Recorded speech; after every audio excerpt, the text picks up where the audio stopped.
Shelby. You feel like you're in a power boat.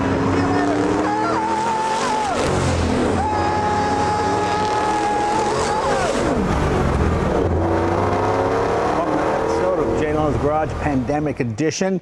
You know, I was holding off doing this. This is my 1968 Ford Bronco that we've totally resto-modded.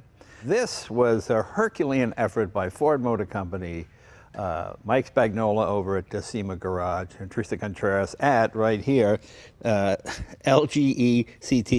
That's the company that did the paint and the body work. And this was given to me by my good friend Craig Ferguson, fellow talk show host.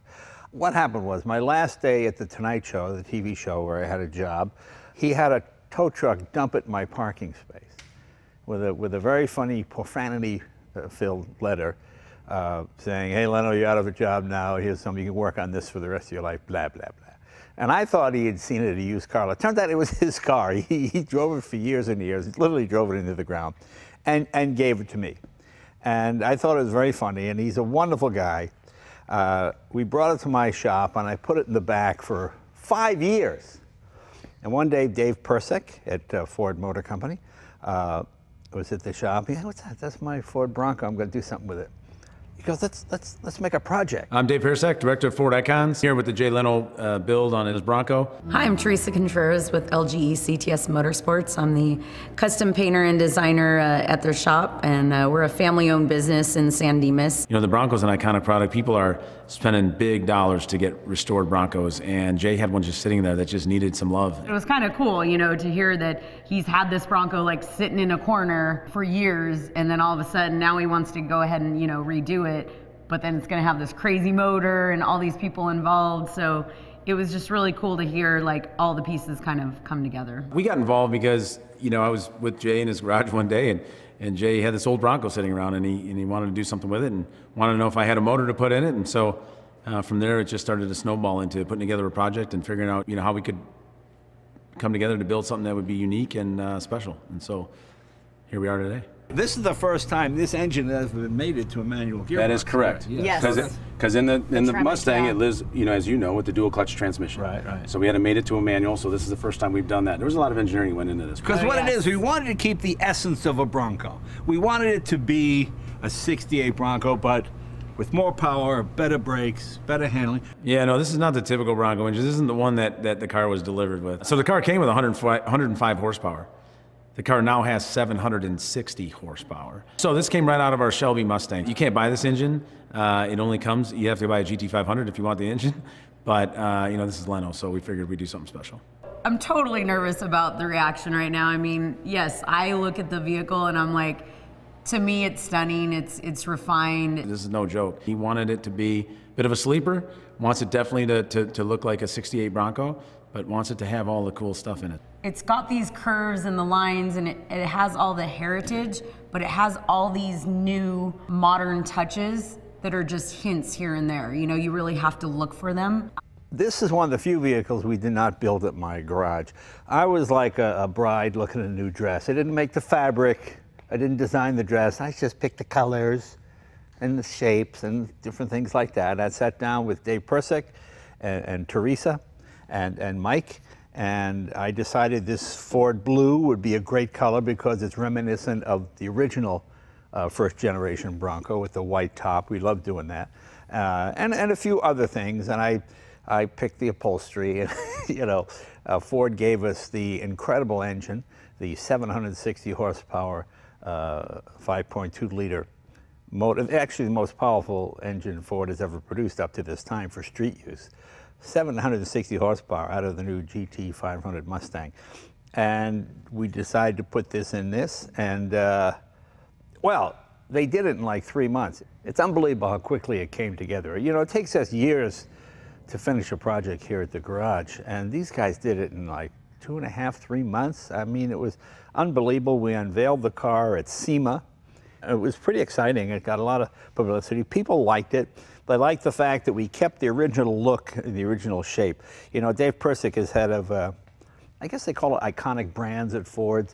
You know, Mustang, Shelby, and of course, a Bronco, and the Ford GT, all of those, you know. So we wanted it to look like what it's supposed to look like. And to the uninitiated, it looks like a 289 Ford Bronco.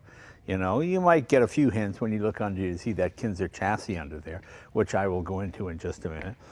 But that was the idea. We wanted to have a few clues as to what the next Bronco would look like. If you look at that grille, if you've seen the new Bronco, that might give you a pause for a minute. But I think they just did an amazing, amazing job. And it was fun to just kind of sit back and let somebody else do all the work for a change. And they certainly did it better than we could have. The SEMA Garage guys are unbelievable. Teresa, I mean, the paint and the bodywork, because you have to understand, there was so much horsepower. It was so fast, so ridiculously quick. All right, let's go back. Let's make some changes. I mean, there was just a lot of things that had to be done. The folks at Tremic made it a 5-speed behind this. See, this engine had never had a manual transmission hooked up to it. And it's not like the old days where you sit down and you come up with a Bellhousing and adapt it to fit. Everything is computers, and there was just so much that had to be done. So Ford Motor Company in Detroit took on that task and did an amazing job. So it really has the feel and the look and the drivability of a 68 Bronco, except with 760 horsepower, which is ridiculous. If I had this car at a 16, I would be dead at 18 or 17 or 16 and a half. I mean, it is so powerful and so fast, but it is so much fun to drive. And with the Kincer chassis and the Fox shocks and all of that, I mean, it's amazing how well it handles and drives, considering the short wheelbase and how much power it has. The cool thing is it still looks like what it's supposed to. That's the original roll bar that was in the car when Craig gave it to me, because this thing was just driven hard and put away wet. It was just beaten by about 14 or 15 owners, I think, before Craig got it. And he drove it into the ground. And then he gave it to me. And luckily, in the 5 years or 6 years since I got it, you know, try and find a used Bronco nowadays. I mean, it's crazy how popular they've become, because it is an iconic brand. You know, it started back in the early 60s, around 1960. You know, there's so many guys came home from the war and they wanted to recreate the Jeep experience. You know, a lot of Jeeps and International Harvester and all those kind of things were being used and modified, especially out here in the West, you know, Wyoming too, and all those places. People just like that rugged off-road four-wheel drive kind of deal. But since the modern superhighways came in, those cars really weren't adaptable. You know, like a Dodge Power Wagon, they're a lot of fun, but top speed's about 40 or 45 miles an hour. Even then, the thing is screaming. So Ford said, let's make a utility vehicle that has the look and the feel of those off-road vehicles, but with more compliant suspension, maybe a radio, maybe a heater, better shock absorbers, all that type of thing. Hence the Bronco was born. And the first generation of the Bronco, and the first sketches go back to about 1963, were designed by a man named McKinley Thompson, who was the first African-American designer ever hired by one of the huge American automobile companies. And he did the preliminary sketches for the first Bronco, which I thought was interesting. You know, all those kind of little things make the car fascinating. Because in 1960, the market for these kind of vehicles was maybe getting around 10,000 a year, which kind of got the interest of Ford. And, oh, 10,000 a year, maybe we can open this up a little bit. So the first generation of Bronco had the 6-cylinder, and then that sold like hotcakes, 3-speed on the column. Then you quickly put the 289 in, which made it the most powerful, or just about the most powerful off-road vehicle you could get. And just through sales of Broncos alone, that off-road market increased almost 100%, more than 100%. Pretty soon they're doing 50,000 units a year, all thanks to the Bronco. So it was a huge success from the get-go. I think they sold 20,000 Broncos, boom, right off the bat, because there was just a hunger for this type of car, you know, for that off-road, on-road type of deal. A lot of guys, you know, back from the war, by 1960, most of those guys were in their 40s now, so they wanted something with a bit more comfort and style than a Jeep. They wanted, well, things you take for granted: roll-up windows, a top, a heater. You know, those were all extras. This was $2, the Mero. If you, oh, you want a Mero? Okay, pal, it's going to be $2. You know, all those kind of things. So Although this first generation Bronco seems primitive to us today, it was considered quite sophisticated back in the day. It really was, because it just had all these features. And of course, they've got the new Bronco coming out. Well, it should be out by the time this airs. But we're going to focus on this one for now. Let's show you what it looks like without the seats, without the steering wheel, without the roll bar, without the body. Let me show you this Kincer chassis and all the ancillary stuff that goes with it. It's pretty amazing. Kind of an interesting fact, the reason I chose this color was the first Bronco I saw when I was a kid was blue. It wasn't quite this shade of blue, but this is a new shade of blue. But it did have a white top, the white wheels, and the dog dish hubcaps. And I thought, that really makes it look like a period Bronco. So that's why we did it. The interior was obviously not available then, but I just like that sort of, is that saddle tan kind of interior, that light brown? I'd like to see Ford offer this color combination in the new Ford Bronco, only because it's a throwback. You know, when they did the sort of reimagine of the 55 T-Bird back in the early 2000s, remember the two-seater that came out? They harkened back to all those kind of colors from the 50s, the bright greens and the blues and all that kind of stuff. So it'd be fun to see if Ford could do that with the Bronco and show some of those, sort of mimic some of those original colors. But that's just me talking. Okay, this is the Kincer chassis. Let me show you the original Ford Bronco chassis, how simple and plain it is. You got to remember, 1968 is a long time ago, and it's just about the halfway point in the development of the automobile. If you figure cars really started to roll off assembly lines in mass production, let's say around 1908, 1910, to now, 68 is just about the halfway point, and the Bronco represents that, okay? Simple frame, basic engine, sturdy, reliable, not particularly sophisticated, but it was at the time. This is where we are now. I mean, it is unbelievable. I don't pretend to be a chassis engineer or understand all how that works, so I just let the guys at Kincer do it for me. You can see how strong it is. I think this 760 horsepower engine would have just twisted the Bronco frame like a pretzel. You know, on my tank car that we built with a simple perimeter frame, then we had to make all these pieces to handle the torque, because when you flexed it, it would twist. So we needed something to control those twisting forces. And that's what they'd done here. Look at all the massive bracing. You don't have to be an engineer to know how strong all these braces make this thing and how the engine is set in here. These folks do a really good job. Yeah, it's a pretty sophisticated piece of equipment and infinitely adjustable, which is really great. When I got the Bronco, it was sitting a little too high. I like to get on the power a little bit, and I coming off an exit, it was like, hey, let's bring it. So we adjusted it down a little bit. And we still have some fine tuning to do, actually, because that will be primarily a road car and a show car. You know, it's actually, I think, almost too nice to take out in the dirt, but people get a kick out of it. They like it. They like what it represents.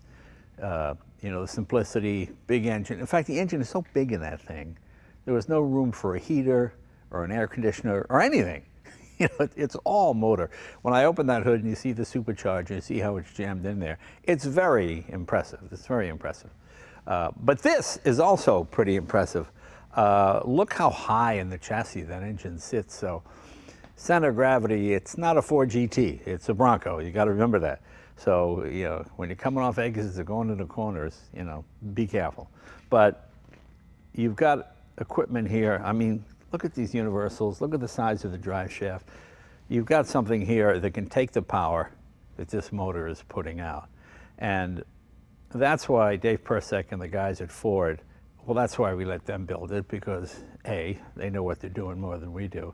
And they've got the science, they've got the chassis dynamics, the folks at Kincer working with them. They all worked as a team, and in 2.5 months put this together. It's unbelievable to me that it was able to be done so quickly. So let's start with the transmission. Right here we have the Tremic TR 4050 HD, 4-wheel drive, 5-speed.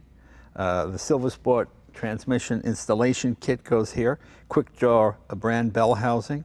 Got the STX shifter assembly. We got the crawler edge and BCR Motorsports. And Ford did the wiring harness, and that was unbelievable. Oh my God, this is not anything we could have done here.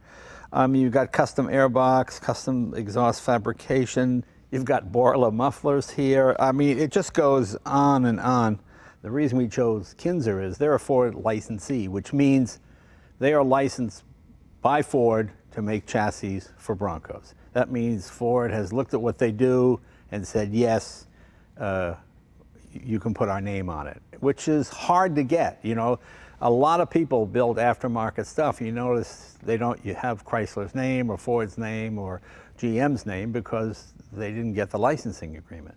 You know, they have to approve it. They have to say it's equal to or even superior to what they have. So that's why Kincer was chosen, and obviously the right decision, because this is just an amazing piece of work here. And this is not a lightweight frame by any sense, but incredibly strong. And like, again, just looking at the bracing and the way it's put together, it's compared to the original frame, it's amazing. It's literally light years away. It's like the difference between the Wright brothers aircraft and the space shuttle, you know. So it's pretty amazing piece of work. A lot of energy, a lot of design went into this. To take the power, to take the torque of 760 horsepower. It's pretty amazing. What we should do now is open the hood of this one and show you that motor, which is not this motor. As you can see, we've got the hood open, obviously. As we do in all our cars, we use Willwood brakes. Whenever I do a project, I like to use the folks at Willwood because they're easily adaptable to almost anything. They came up with disc brakes in my 58 Imperial, and we put four-wheel discs on it because really that was the only disadvantage of driving that car, those old-fashioned drum brakes on an almost 5,500-pound car. And they managed to adapt a set of discs, which was not easy because Imperials are not like other Chryslers, you know. It was a separate brand in those days. They were bigger, stronger, everything was different, and they were able to do that. And they did this as well. And you can see it's a nice installation, it's clean, and of course they work perfectly well. Okay, my favorite part, one of one, that's what that is. That's the 5.2 liter motor with the supercharger, 760 horsepower. This is unique to this vehicle, the Bronco symbol there, the Bronco symbol here, on all the caps as well. As you can see, this motor is just put in with a shoehorn. There's just no way you could put an air conditioner or even a heater box or anything in this thing. So it's pretty much, well, fairly primitive. It's all about the horsepower. And to adapt this engine to a manual transmission was not impossible because they're able to do it, but you realize, as I said before, it's not like the old days where you get a Bellhousing, you bolt it up, and there you go, it's an afternoon in the garage. No, it's all electronic. Every combination of, you've got a 5-speed, and you've got 2-wheel drive and 4-wheel drive. Oh, which is also different from the original Bronco. The original Bronco was 4-wheel drive all the time. This you can switch on the fly, 2-wheel, 4-wheel, whatever you want. You got high, low. So the transmission had to be calibrated with the computer to every possible combination. 2-wheel in 5th, or 4-wheel drive in 5th, 3rd, 2nd. I mean, it must have taken hundreds of hours to do all that. So to the engineers at Ford, thank you so much and congratulations, because it was not an easy thing to do. But as you see, pretty impressive. Beautiful air intakes. It's just nicely done. Look how clean this installation is. This is not something we could have done here at the shop, and certainly not in a couple of months. But oh, and about these pieces also, these are all one-offs. These were 3D printed at the SEMA Garage. The guys did a great job. They got the Bronco logo in there. All those little pieces are all done as the grill was on a 3D printer. And yeah, I think that's pretty impressive. And oh, you could print one of those grills for your own Bronco if you wanted to. And this engine is pretty built bulletproof in this application. I mean, you can pull away in third gear. It doesn't make any difference. You've got so much torque and so much horsepower. But very impressive. Okay, let's close the hood. Oh, and you'll like these, instead of hood pins, look at what we got here. This is also off the new car.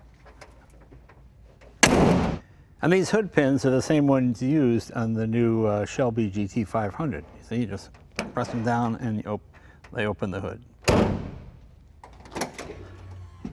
Okay, you got the running board that comes out, which was obviously not on the original. And pretty minimalist in here. You've got just one gauge here, but it has speedometer, tachometer, water temperature, amp meter, battery, you know, the whole deal, fuel, all that. I wanted to keep the original steering wheel. I love these thin wheels with the horn ring. This is adjustable. I don't know if that was on the original or not. I don't think it probably was. Yeah, pretty simple. Radio is in here. Just wanted to keep it as stock looking as possible. And of course your big 5-speed up here as well. And cup holders, didn't have those back in the day.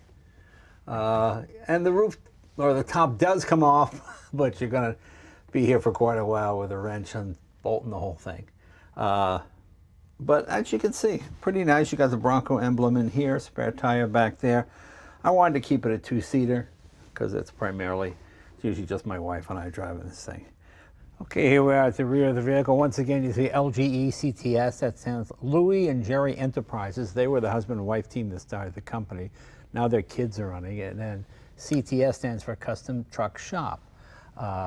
Teresa was sort of the paint and body person on this. Notice we did these, or she did these, in kind of a satin as opposed to, these would have been chrome originally or maybe painted white, but I just like that look. It looks like it could be chrome, but obviously it's not. This is pretty old school. They open that way. Okay, and our tailgate. There you go. You got your spare tire there. You can push your little Weber barbecue right here, cook some brats, watch the game, whatever you want. But yeah, I just like this better than having a back seat. Don't need any more of my deadbeat friends riding around me. You know? But I just like the feel of it. I like the look of it. I like doing the Ford logo in white. I think makes it look kind of cool.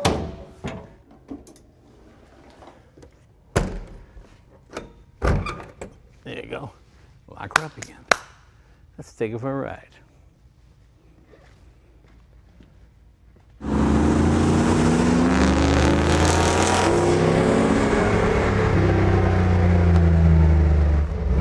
Think it makes you laugh.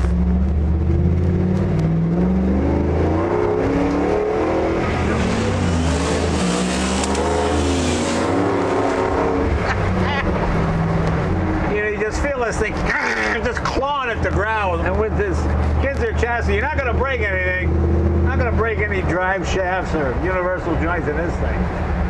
First gear you don't even use, it's so low. I mean, the real fun part is the stoplights. You know, you pull up next to a guy in a Porsche or maybe a 5 or 6-year-old Mustang. They're like, oh, what year is that? They go 68. Oh, 289? Yeah. Oh, it's pretty quick though. And you blow their doors off. Ah, hilarious.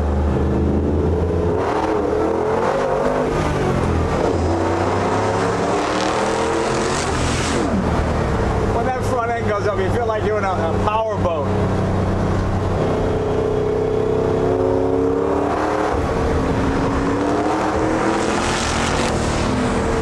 Oh, you can get in a lot of trouble with it.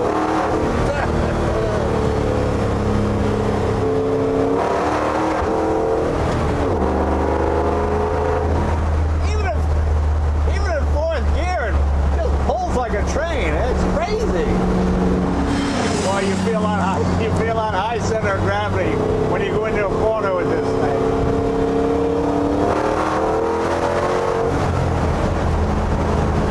But it really is in the spirit of the original Bronco. Well, the original Bronco, you can get a heater, wind-up windows. company called Retro Sound did the radio for us. Did a nice job. Fits right in here.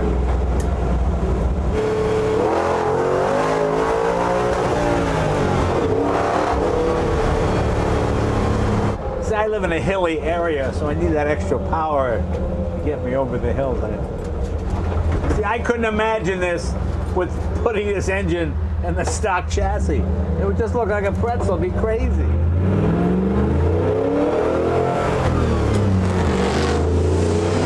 Anyway, I hope you enjoyed this look at our custom Bronco here.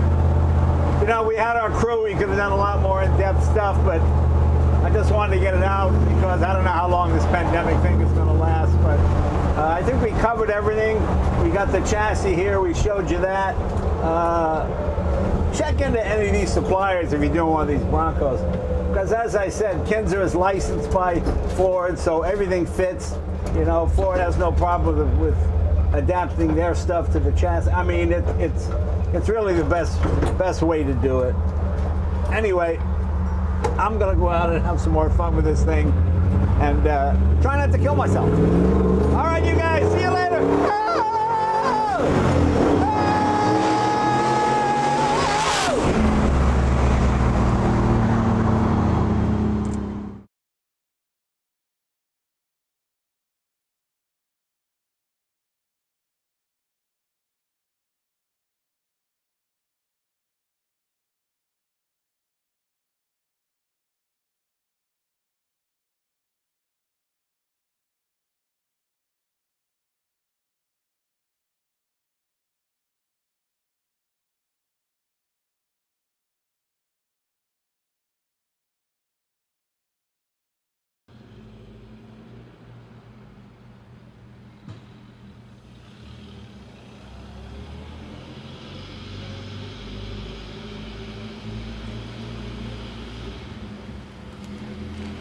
Mm-hmm.